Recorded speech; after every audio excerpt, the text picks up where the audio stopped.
No ar, 18 horas. Notícias de Manaus, Amazonas, Brasil e do mundo. Agora na Mix. 6 horas, 2 minutos e no ar, mais uma edição do 18 horas pra você, Karine. Tamo junto, Carlão, a partir de agora até as 7 da noite aqui no 18 horas. Boa noite pra você sintonizado aqui em 100,7, aquele salve especial pra galera que nos acompanha ao vivo nas redes sociais no @18 horas news. Boa noite, gente. Agora conferindo os destaques do programa 18 horas de hoje. Liberado, hein? O trânsito na Avenida de Djalma Batista. Familiares de vítimas do desabamento da ponte sobre o rio Curuçá na BR-319 entram na justiça contra o DENIT. O governo volta em março a cobrar impostos federais sobre a gasolina e o etanol. O número de casos registrados de Covid-19 no Amazonas aumentou 1.745% de janeiro a fevereiro deste ano. Agora 6 horas e 3 minutos. Você no melhor Mix do Brasil e a partir de agora vai conferir os destaques de hoje, quinta-feira, 23 de fevereiro de 2023, em mais uma edição do 18 horas e tudo isso para você aqui no melhor Mix do Brasil. 18 horas. Olha aí, finalmente já está liberado o tráfego na Avenida de Djalma Batista. A Prefeitura entregou a obra de substituição de drenagem bem antes, inclusive, do prazo previsto em Karine. Foi mesmo, Carlão. Inicialmente, a Prefeitura estimou que a avenida ficaria interditada entre 15 a 20 dias, mas o tráfego foi liberado no início da tarde de hoje, 8 dias depois do início dos trabalhos. O repórter André Meirelles acompanhou a liberação da avenida e conta pra gente como foi. Nesta quinta-feira, os trechos interditados na Avenida de Djalma Batista foram liberados para o tráfego de veículos no local. A liberação da via foi feita pelo prefeito de Manaus, Davi Almeida, e o secretário de obras da Seminf, Renato Júnior. A avenida foi liberada pontualmente ao meio-dia e os agentes de trânsito fizeram monitoramento dos trechos, orientando os motoristas e pedestres. A pista havia sido interditada há pelo menos uma semana para a conclusão da obra no local para a troca de uma tubulação antiga que ocasionou o fundamento da pista. O prefeito Davi Almeida esteve na obra para realizar o monitoramento dos trabalhos e falou sobre a entrega do local. Então nós decidimos por liberar o fluxo de veículos já na manhã de hoje, e a obra ela vai continuar à noite. Hoje ainda nós vamos fazer esse asfalto que está aqui, é o asfalto provisório, diga-se de passagem.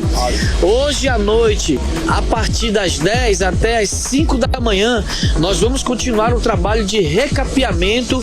Nós vamos fazer a fresagem do trecho da entrada de Eldorado até a Pedro Teixeira e fazer o recapeamento das duas vias.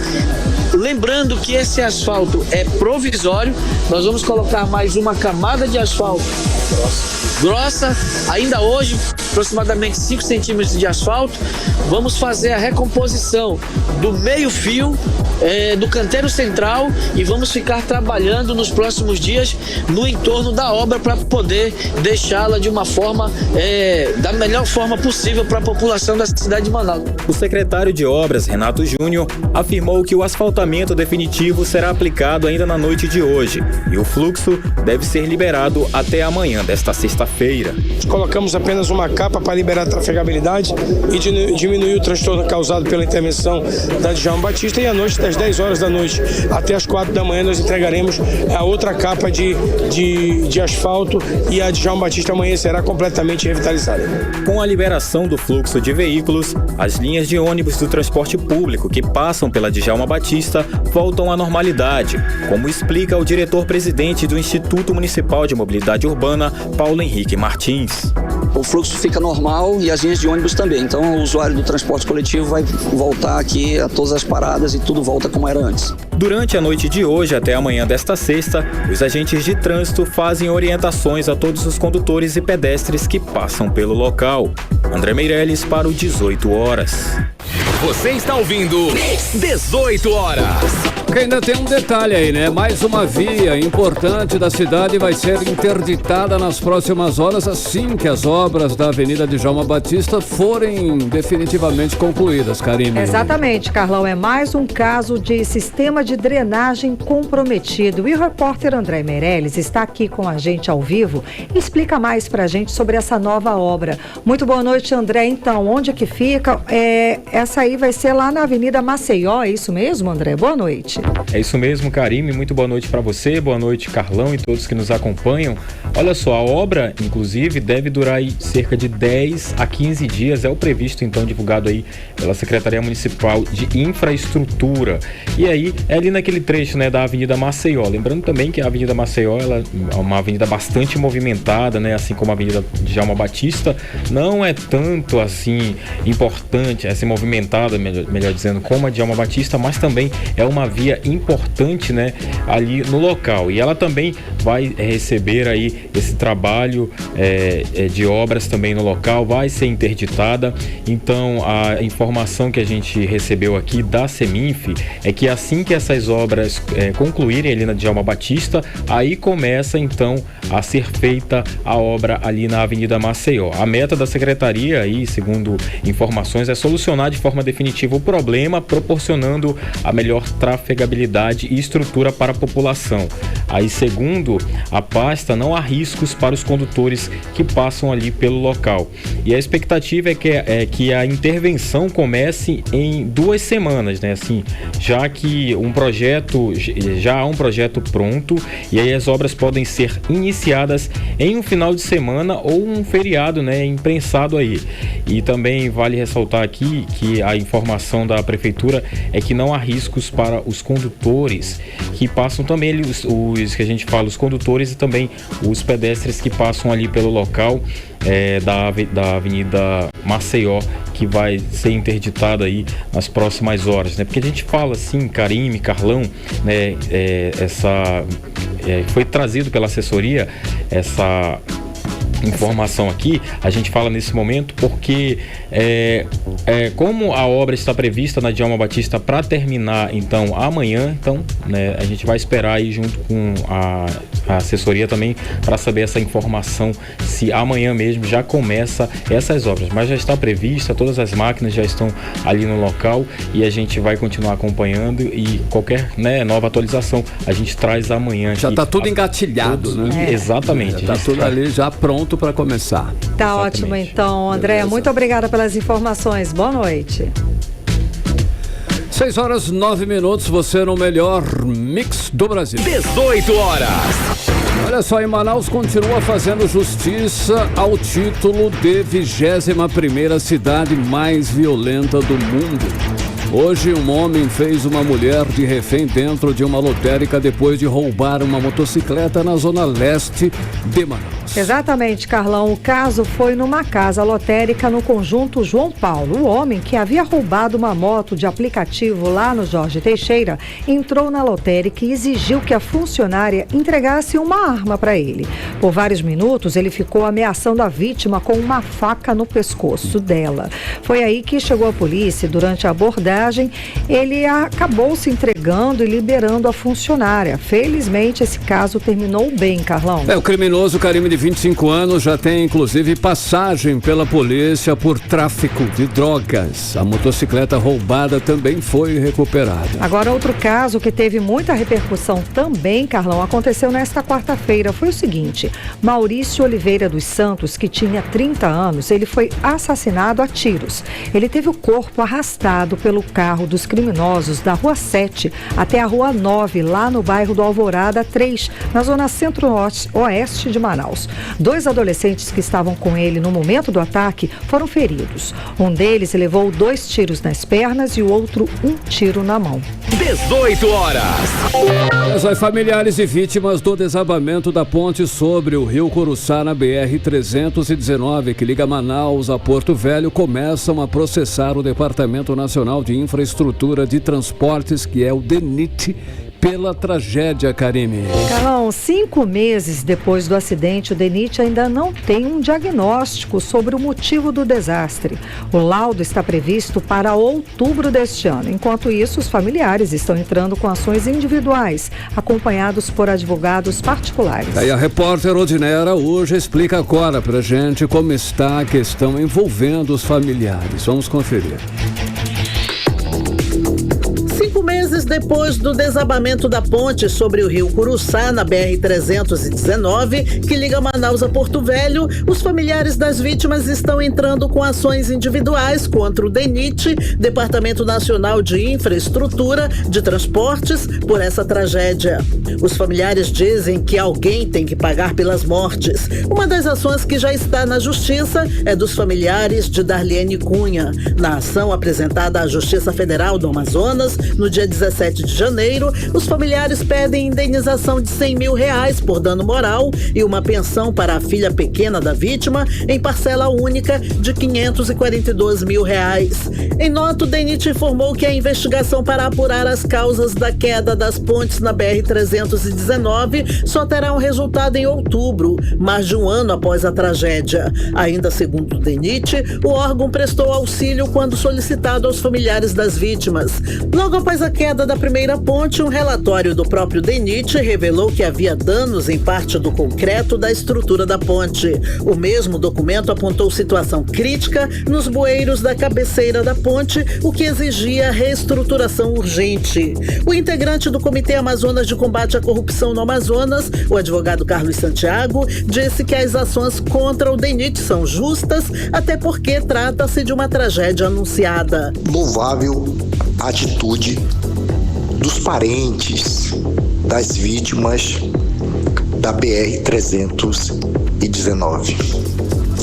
É um absurdo que os contribuintes do Amazonas, que já pagam caros tributos para o Estado e também para o governo federal, não tenham sequer uma BR confiável para trafegar.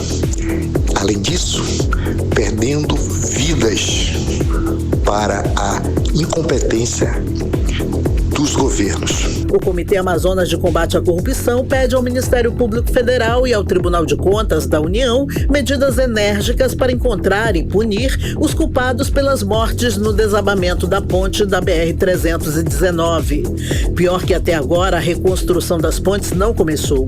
Apenas o concreto dos rios Curuçá e Altasmirim estão sendo retirados no momento. Por esse serviço, o DENIT está pagando R$7,5 milhões em 2 contratos feitos após o desabamento das pontes entre os quilômetros 23 e 25. Esse serviço deve encerrar em 90 dias e só depois é que o DENIT pretende iniciar a reconstrução das pontes. Uma balsa está fazendo o transporte de passageiros. Odinei Araújo para o 18 horas. Você está ouvindo 18 horas.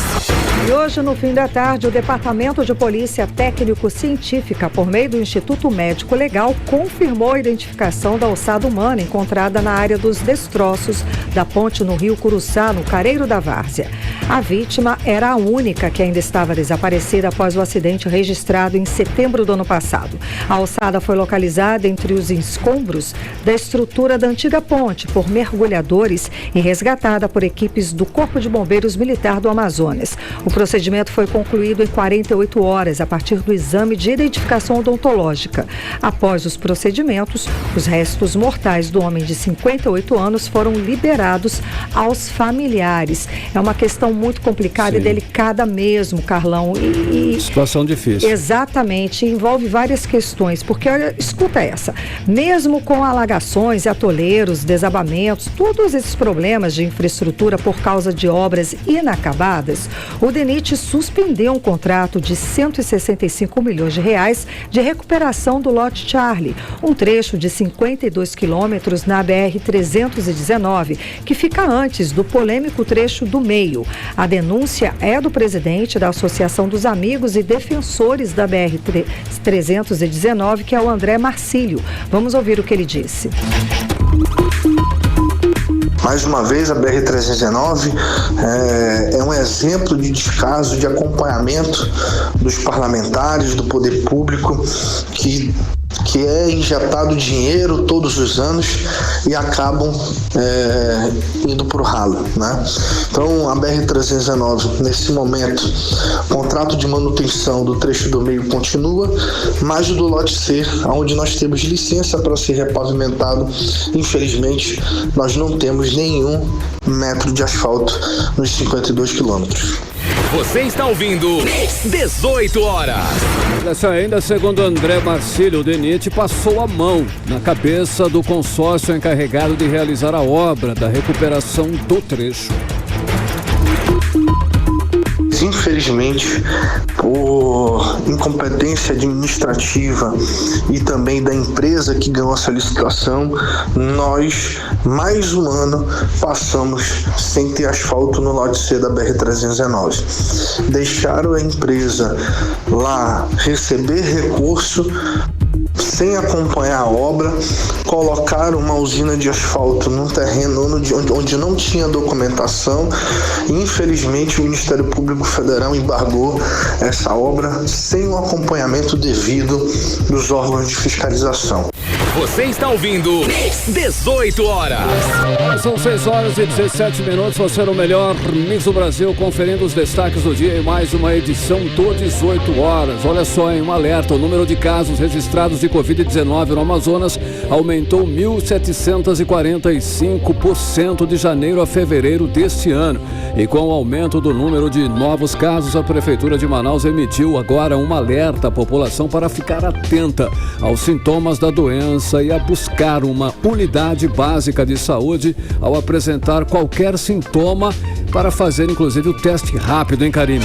Carlão, a Prefeitura orientou também para reforçar alguns cuidados, como a volta do uso de máscaras em ambientes fechados, isolamento de quem está com sintomas gripais e evitar aglomerações, que são aí medidas que podem impedir o contágio da doença. E a repórter Nathalie Moraes explica mais pra gente sobre essa nova situação. O número de casos registrados de Covid-19 no Amazonas aumentou em 1.745% entre os meses de janeiro e fevereiro deste ano. Os dados são do Boletim Epidemiológico da Fundação de Vigilância em Saúde do Estado, divulgados diariamente. Devido à tendência de alta no número de casos de Covid em todo o Amazonas, a Prefeitura de Manaus emitiu um alerta à população para ficar atenta aos sintomas da doença e a buscar uma das unidades da Secretaria Municipal de Saúde ao apresentar sintomas como dor de cabeça, dor de garganta, tosse, espirros, febre e mal-estar para realizar um teste rápido. Este aumento está ligado ao período chuvoso, que contribui para o surgimento das síndromes gripais e as aglomerações em eventos como o Carnaval, que facilitam a circulação de vírus respiratórios, incluindo a influenza, seus subtipos como o adenovírus, rinovírus e o coronavírus. A gerente do Centro de Informações Estratégicas em Saúde de Manaus, Graziela Andrade das Neves, comemorou os números deste ano, quando, comparados ao mesmo período do ano passado, percebe-se que o cenário epidemiológico naquele período era completamente diferente. Comparando os anos de 2022 e 2023, mesmo em 2023 a gente tendo esse aumento de casos, a gente tinha um cenário epidemiológico em 2022 totalmente diferente do que a gente tem hoje em 2023. No mesmo período, de 1º de fevereiro a 22 de fevereiro em 2022, nós registramos 27.466 casos de Covid no sistema de informação. Hoje, em 2023, nesse mesmo período, nós notificamos 1.790 casos. Isso é uma vitória de todos nós. Isso se dá devido à adesão da população à campanha de vacina, à atualização do seu cartão vacinal nas doses de Covid, a ampliação dos postos de vacina, a oferta de vacina pela Secretaria Municipal de Saúde.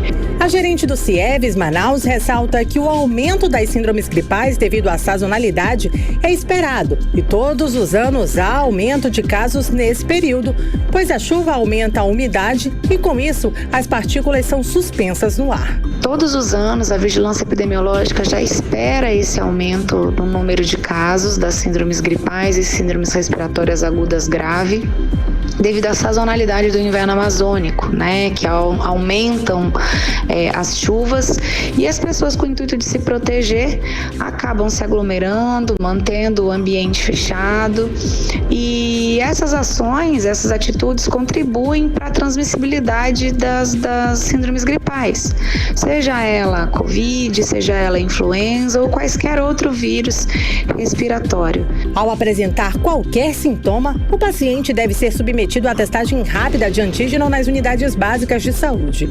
Lembrando que o exame deve ser feito no 7º dia dos sintomas iniciais, porque após este período, os resultados não são tão precisos. Os testes rápidos de antígeno estão disponíveis gratuitamente em 50 unidades básicas de saúde aqui da capital.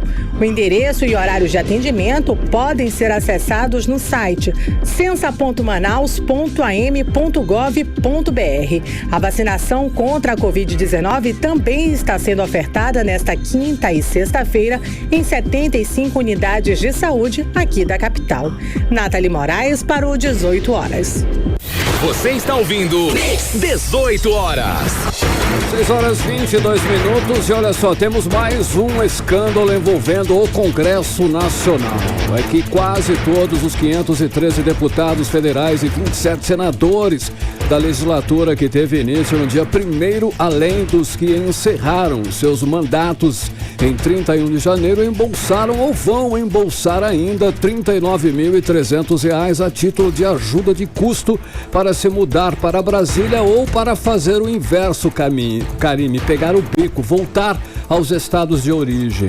Basicamente uma ajuda luxuosa, quase 40 grande estilo, né? mil reais. Gente, mais uma mordomia, mais um penduricalho luxuoso, né? Que não faz o menor sentido, gente, em tempos atuais. Estamos acabando de começar uma campanha da fraternidade que pela terceira vez levanta o título de fome, da fome, ou seja, reflete a realidade do povo, da grande maioria dos brasileiros. Estamos passando fome.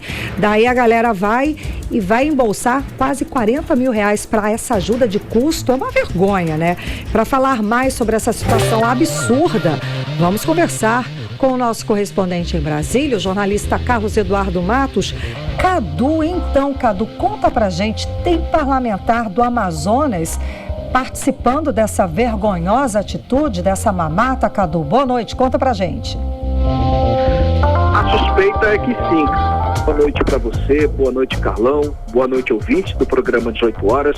O escândalo foi publicado hoje pelo jornal Folha de São Paulo, que fez uma apuração própria, afirmando que todos os parlamentares da Câmara e do Senado receberam o auxílio mudança no valor de R$ 39.300.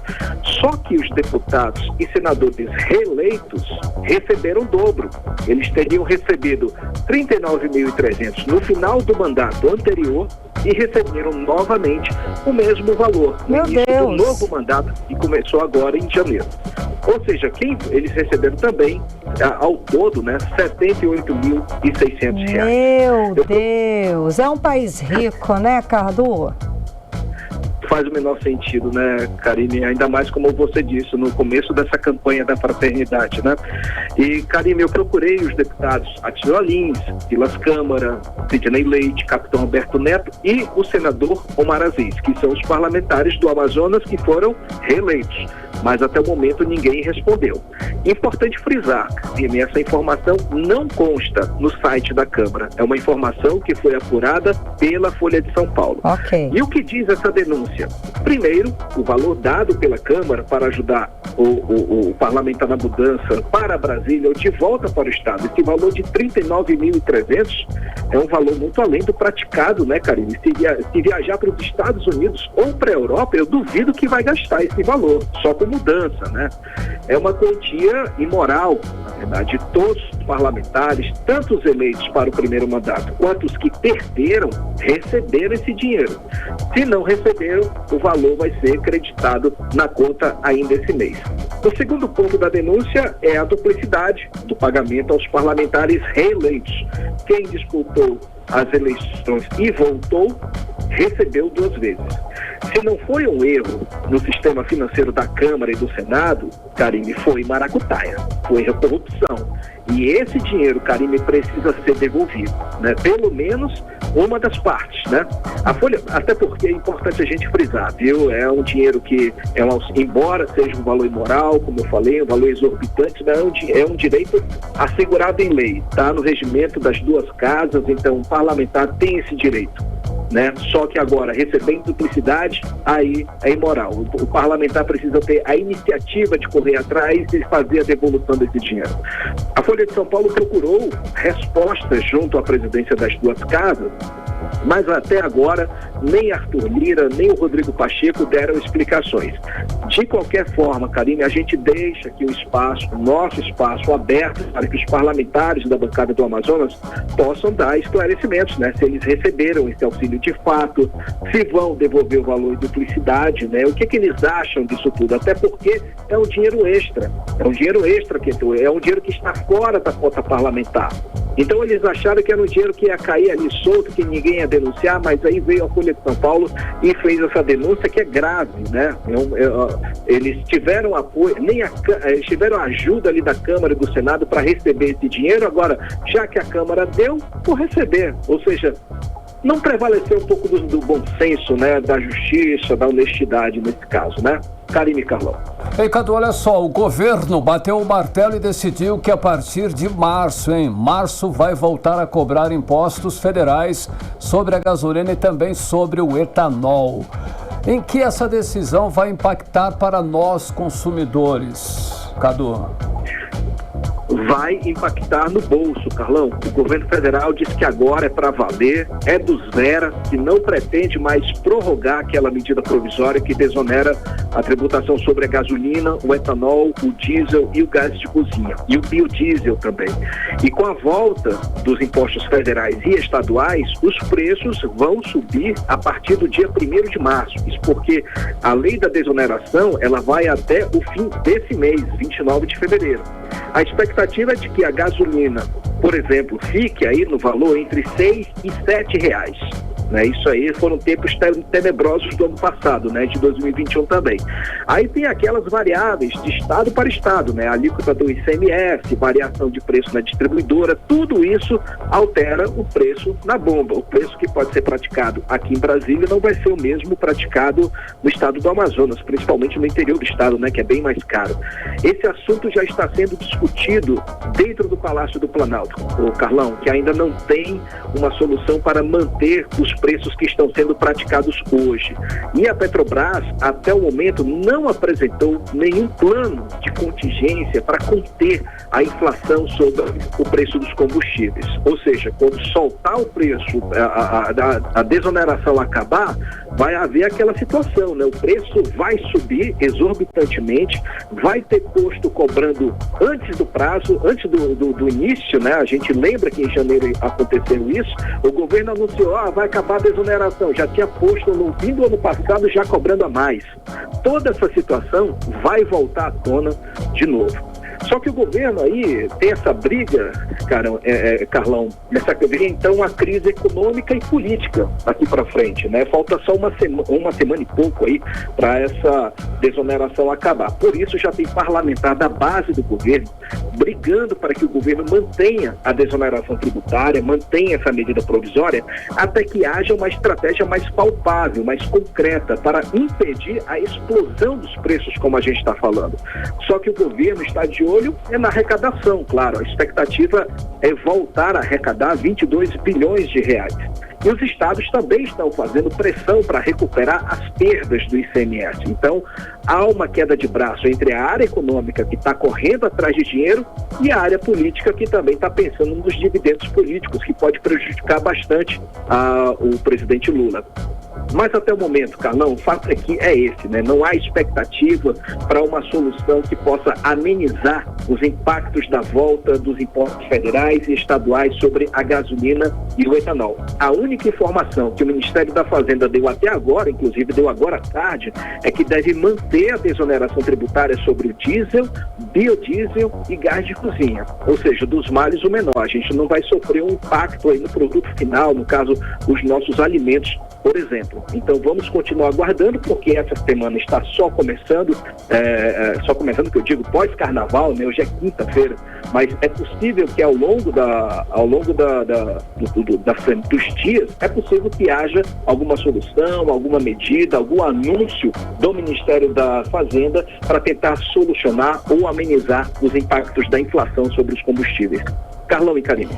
Cadu, resumo da ópera, né? Quem paga é quem está lá na ponta mais frágil, que é o cidadão. Quem vai pagar essa conta, a conta também do auxílio mudança de Brasília, enfim, quem paga é sempre o cidadão, né, Cadu? Vamos seguir o nosso.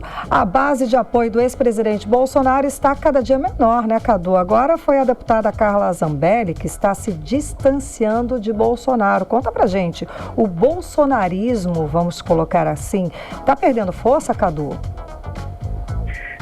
Karine, o bolsonarismo está desidratando devagar, né? A semana começou aí com essa notícia, volto a dizer, eu estou achando que é segunda-feira hoje. Já parece, mas...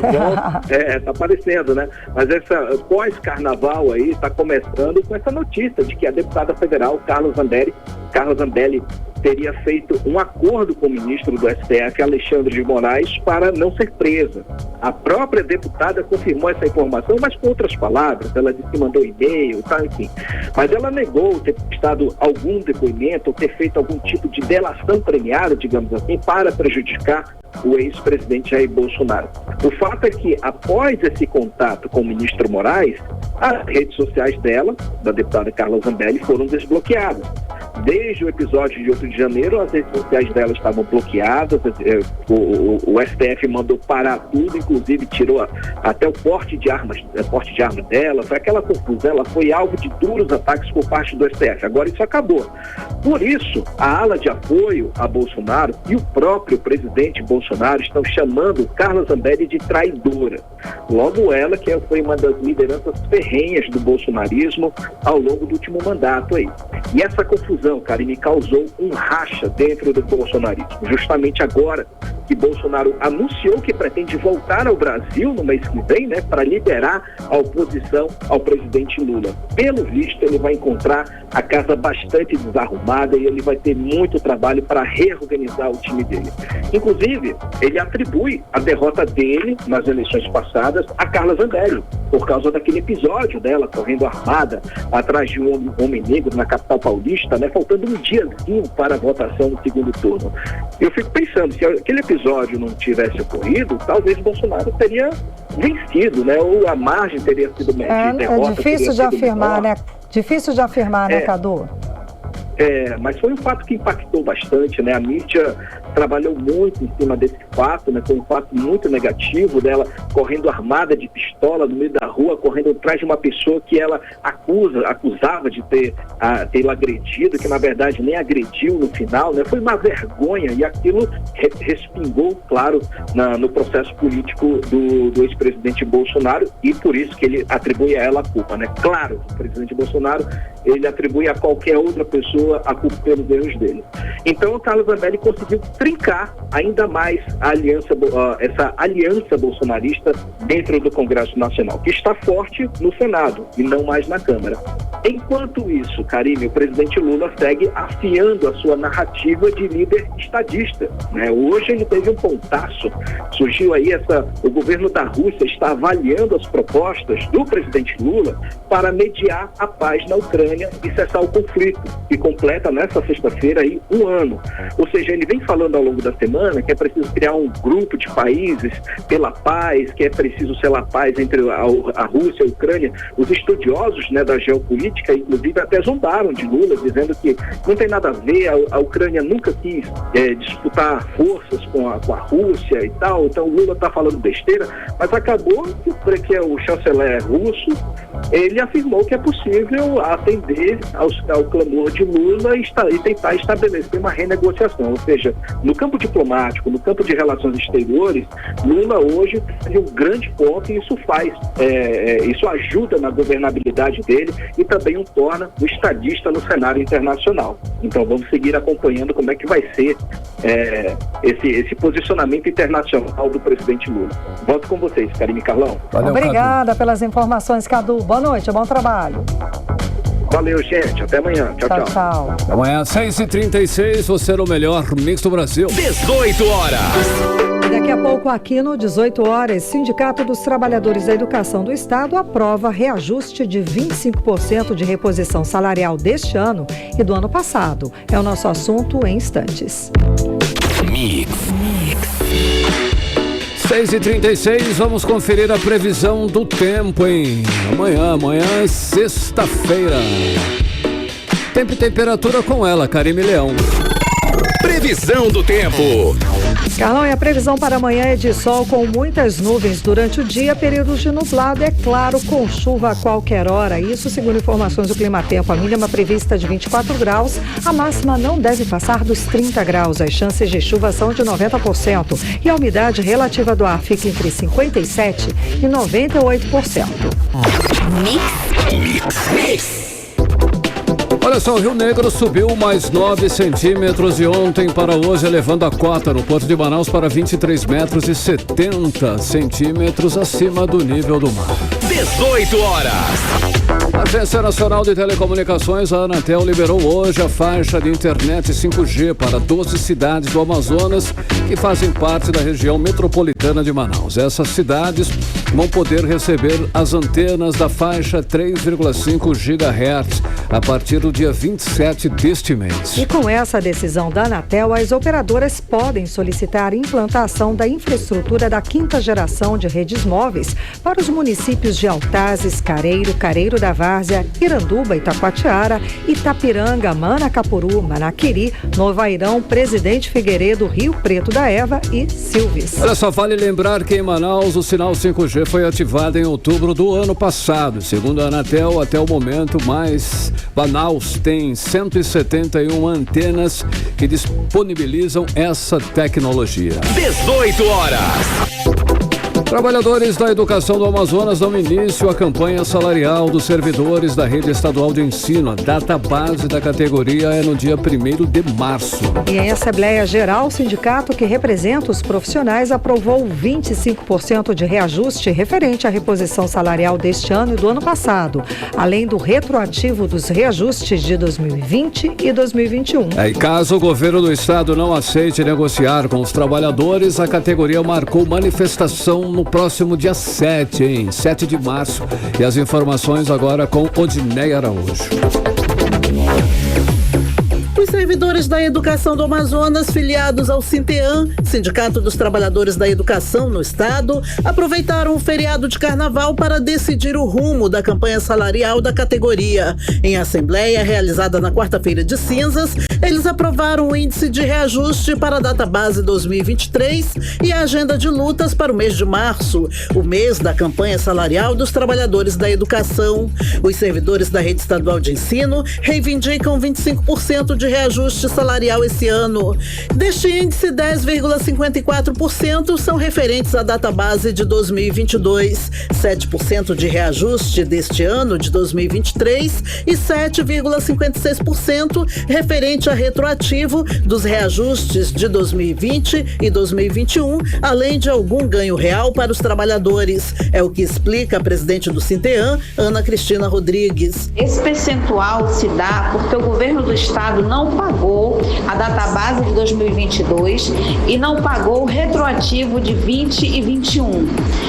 Acrescido a isso, nós também temos o reajuste do Vale Alimentação, 100% no auxílio localidade, as nossas progressões por titularidade, plano de saúde para os aposentados e outras pautas que já estão sendo reivindicadas desde 2019 e o governo do estado não cumpre e não se pronuncia a respeito. Os trabalhadores querem 50% no reajuste do Vale Alimentação, além da manutenção do plano de saúde para trabalhadores ativos, com a cobertura do atendimento também para o interior.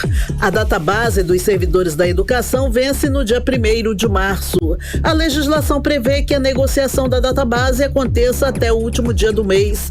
Desde o último dia 12 de janeiro, o Sinteam pede audiência com o governo do Amazonas para apresentar a pauta de reivindicação dos trabalhadores da SEDUC, mas até agora não foi atendido, segundo a presidente da entidade. Com isso, queremos também chamar a atenção da sociedade para que todos venham conosco, porque a pauta dos trabalhadores não é uma pauta que beneficia só a categoria, mas a sociedade como um todo. No próximo dia 7 de março está marcada a primeira manifestação da categoria, caso não haja negociação com o governo. A Assembleia Geral contou com a participação de trabalhadores de 13 municípios do interior. Odinaia Araújo para o 18 horas. Você está ouvindo 18 horas.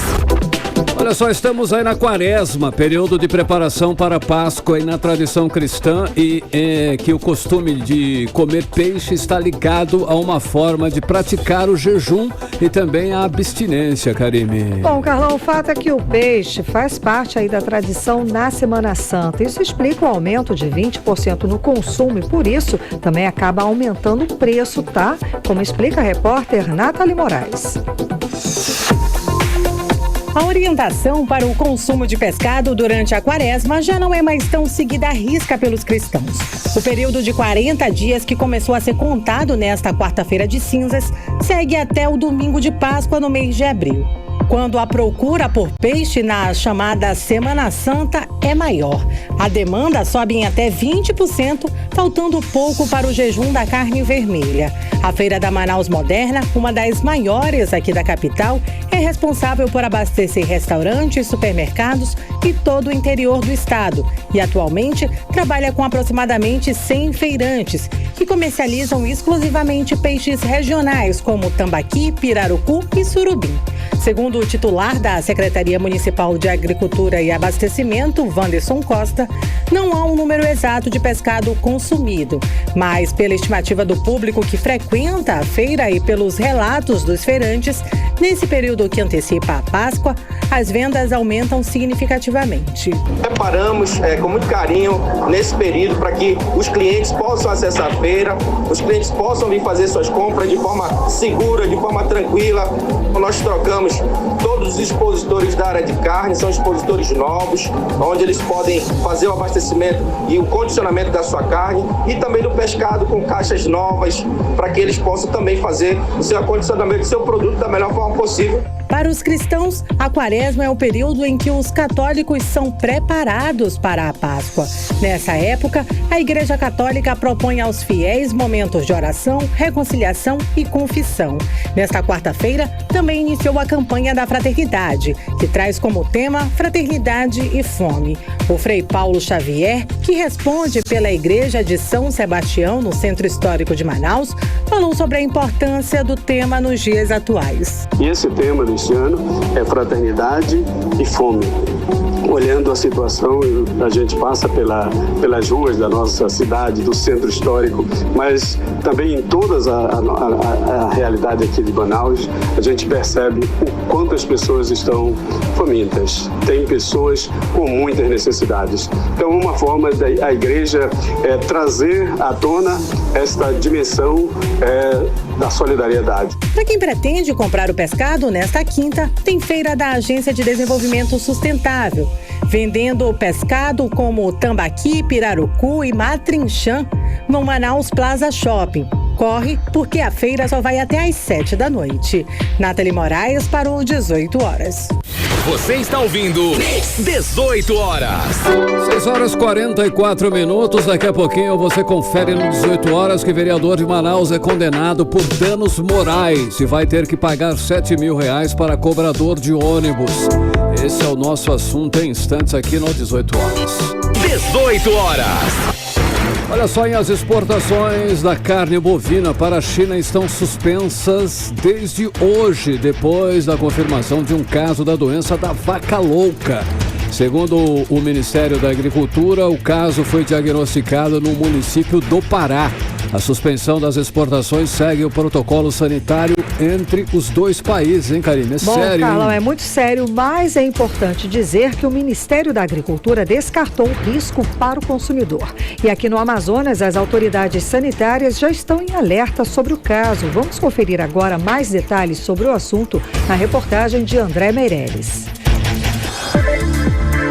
Nesta quinta-feira, a exportação de carne bovina para a China foi suspensa após um caso da doença conhecida como vaca louca, que estava sendo investigada em um animal de 9 anos, ser confirmado em uma fazenda no sudeste do Pará.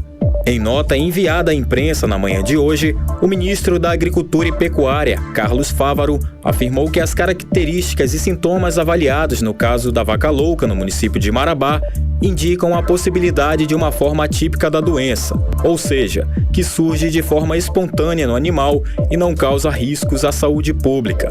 Para saber qual procedimento é adotado no estado do Amazonas para prevenir os casos da doença, a equipe do 18 horas entrou em contato com a Agência de Defesa Agropecuária e Florestal do estado do Amazonas, que, por meio de nota, disse que, abre aspas, devido à detecção no estado vizinho, todas as providências estão sendo coordenadas pelo mapa. Fecha aspas. Em 2021, o Brasil deixou de exportar carne para a China por mais de 100 dias. Na época, o governo havia comunicado 2 casos atípicos da doença registrados no Mato Grosso e em Minas Gerais. Na ocasião, a China, que é a maior importadora de carnes brasileiras, suspendeu as compras entre setembro e dezembro daquele ano. O 18 horas conversou com a economista Denise Kassama para saber a importância da exportação da carne bovina e a movimentação no mercado. A carne bovina é uma das principais commodities exportadas pelo Brasil. No ano de 2022, teve uma receita aí de 13 bilhões de dólares e movimentou algo em torno de 2.344.736 toneladas. E só a China representa 53,3% desse total. Então ela tem uma relevância muito grande, né? Ela é o que ela hoje configura entre o 5º produto mais exportado para a China. Então qualquer interrupção nesse fornecimento atinge diretamente a questão da balança comercial e de uma cadeia intensa aí de produtores. Em resposta aos consumidores, o Ministério da Agricultura informou não haver riscos de contaminação à população. André Meirelles para o 18 horas. Você está ouvindo 18 horas. E a Caixa Econômica Federal decidiu interromper a modalidade de crédito dos empréstimos consignados atrelados ao Auxílio Brasil, atual Bolsa Família. A linha de crédito chegou a ser suspensa no dia 12 de janeiro para revisão e voltou no dia 9 de fevereiro, com novas regras. Entre elas, fixava em 5% o limite para o desconto do benefício pago para as famílias beneficiárias. Agora, essa modalidade de empréstimo foi suspensa de vez. Agora, detalhes em contratos já realizados, no entanto, nada vai mudar. Mix. 6h49, vamos conferir agora tempo e temperatura para esta noite. Com ela, Karine Leão. Previsão do tempo. A previsão é de chuva rápida durante a noite e a madrugada. Mínima prevista de 24 graus, a máxima não deve passar dos 32 graus. As chances de chuva são de 67%. E a umidade relativa do ar fica entre 61% e 97%. 18 horas. Chegou a hora, Boa. 6 horas e 49 minutos. Vamos conversar com Cíntia Blink, saber sobre os bastidores da política amazonense. Muito boa noite, menina. Seja bem-vinda. Chega mais. Então, temos realmente um vereador condenado por danos morais e que vai ter que pagar R$7 mil para um cobrador de ônibus. Explica essa situação, Cíntia. Boa noite. Boa noite, oi Karime, Carlão e todo mundo que está com a gente aqui na 100.7. Pois é o Jaildo dos Rodoviários, ele é vereador, então ele tem imunidade parlamentar, mas ainda assim é mais difícil, né, para um parlamentar ele sofrer uma punição na justiça, mas o vereador que chamou o cobrador de ônibus, que chama Francisco Bezerra Pereira, ele chamou de Francisco Perneta. E aí, por conta disso, o cobrador, ele falou isso tanto numa sessão na Câmara Municipal de Manaus, quanto em um programa de rádio. E aí, por conta disso, ele foi condenado a pagar aí R$7 mil por danos morais para o cobrador.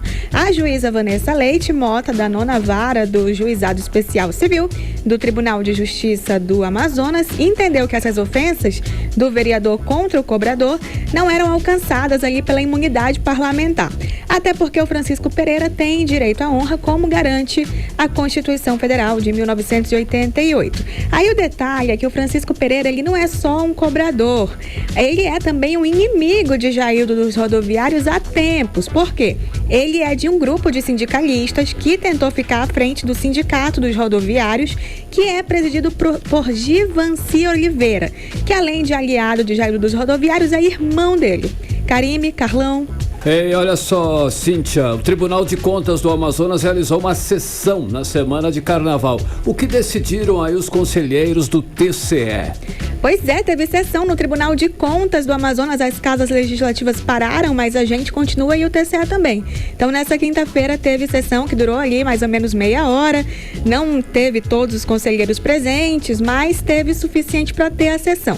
E teve ali presente o conselheiro Érico Desterro, que é o presidente da casa hoje, os conselheiros Josué Neto e Ara Lins e os auditores Mário Filho e Luiz Henrique.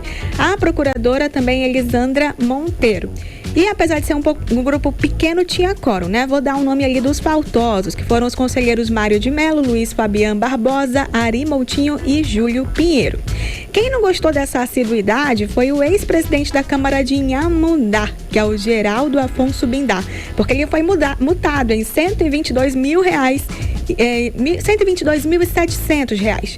O relator, que foi o auditor Luiz Henrique Mendes, ele identificou aí que os gastos com combustíveis, na época que esse ex-presidente estava à frente ali da Câmara, chegou a 102 mil, mas o problema não foi o valor, o problema foi que não teve nenhum controle contábil, então não teve justificativa, planilha, mapa, relatório, nada disso.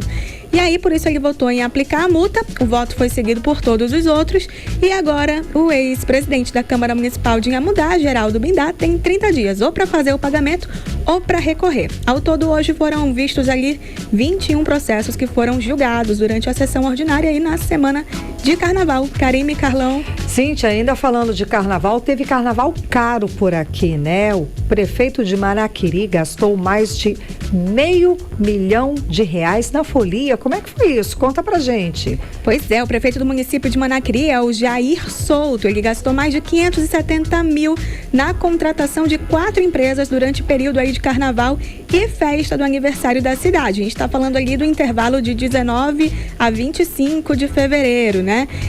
Essas empresas foram para fornecer ali equipamentos nas comemorações. As empresas, vou dar nome aqui a quem a gente está falando, a quem o dinheiro foi destinado, foi a Associação dos Cowboys, Eventos e Feira e Produtores do Estado do Amazonas. Cerca ali de 160 mil foram destinados para ele. Outra foi a Arsenal Serviços e Produções de Eventos, que para quem foi destinado quase R$200 mil. E foram contratadas também as empresas Becil Viagens e Turismo Limitada, para as quais foram destinadas ali um pouquinho menos de R$100 mil. Por último, teve a MF Produções Artísticas e Eventos Limitada, que ficou aí com quase R$150 mil no contrato. Karime, Carlão. Ei, Cintia, olha só, passou o carnaval e agora vem aí a CPI da Águas do Amazonas, na Câmara Municipal de Manaus, é isso? Conta pra gente aí essa CPI. É aquela história que a gente fala, né, Carlão? Sim. Acabou o carnaval, começou o ano e na Câmara Municipal de Manaus, sexta-feira agora, a gente já vai ter início aí a Comissão Parlamentar de Inquérito, a CPI, que é da Águas de Manaus. Essa é uma CPI que a gente vem falando, ela tá mais do que anunciada, né? Há tempos se ensaia começar uma CPI ali e agora realmente veio. Então, essa CPI da Águas de Manaus, ela foi anunciada hoje à tarde pelo presidente da Câmara, vereador Caio André. Ele deu a notícia e nós vamos ouvir agora um áudio do presidente da Câmara Municipal de Manaus, vereador Caio André. Após superar todas as fases da admissibilidade do pedido para a CPI das águas, a Procuradoria deu parecer favorável à mesma, portanto, nós estaremos instalando a CPI a partir de amanhã. A população de Manaus pode estar certa de que a partir deste momento estaremos dando início a uma comissão parlamentar de inquérito que visa, antes de mais nada, a melhoria dos serviços de água e esgoto para a população da nossa cidade. 18 horas. Nós ouvimos aí o vereador Caio André, que é presidente da Câmara Municipal de Manaus. O que se diz é que o objetivo aí da CPI da Águas de Manaus é vistoriar o trabalho executado pela concessionária com a cobrança de taxa de esgoto em locais que não têm o serviço, além de reajustes feitos pela empresa. E para finalizar, eu queria falar aqui sobre Gilberto Mestrinho. Hoje a gente pôde conferir aí nas redes sociais algumas homenagens ao ex-governador do Amazonas. Por quê? Porque Gilberto Mestrinho, se estivesse vivo, completaria hoje 95 anos, nesta quinta-feira, dia de fevereiro 25. Que dia hoje é dia 23 de fevereiro. Perdão, estou um pouco perdida, mas não, normal, o carnaval é assim.